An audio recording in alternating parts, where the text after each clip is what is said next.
A warm welcome to the newsroom. I'm Oyi Adekunle. The Minister of Justice and Attorney General of the Federation, Abubakar Malami, says the federal government has successfully blocked terrorism financing and identified individuals sponsoring terrorists in Nigeria.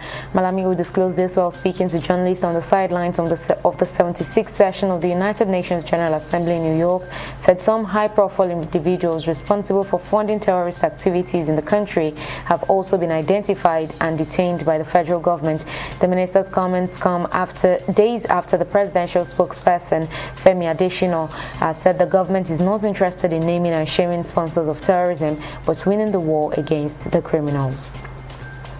And the federal government may file a fresh action against Yoruba Nation agitator Sunday Adeyemo, also known as Sunday Igboho, following the judgment of the Oyo State High Court, which awarded 20 billion naira in damages in his favor.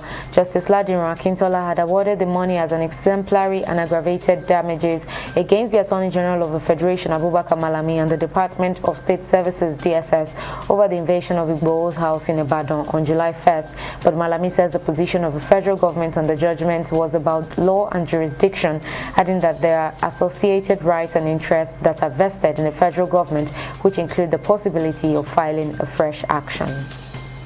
The Ondo State and Delta State governments have slammed Kaduna State Governor Nasir El-Rufai for accusing southern governors of politicizing farmer-herder clashes with the enactment of anti-open grazing laws. El-Rufai had on Tuesday wondered why the southern governors were rushing to enact laws prohibiting open grazing in their respective states after their colleagues in the north had resolved that ranching was the way out of the clashes. But Governor Rotimi Akeredolu and Ifeanyi Okowa accused El-Rufai of encouraging anarchy with his position to the collective decision of his 11 colleagues in the south. Okowa said it is uncharitable for El-Rufai to criticize his colleagues for enacting laws for the public good, while Akeredolu accused the Kaduna governor of plotting to externalize banditry through his comment.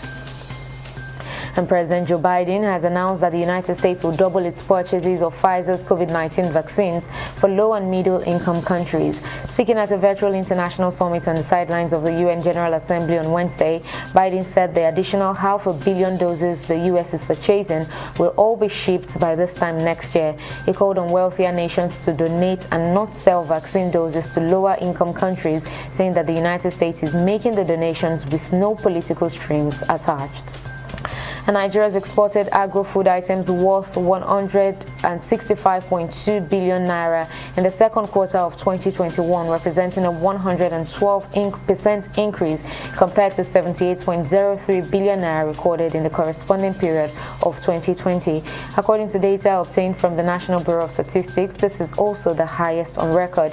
The report also highlighted that Nigeria continued with a foreign trade deficit of 1.87 trillion naira, having recorded an import value of 6.95 trillion naira as against an export value of 5 trillion naira. And thousands of protesters have taken to the streets of Mali's capital, Bamako, to call for closer ties with Russia.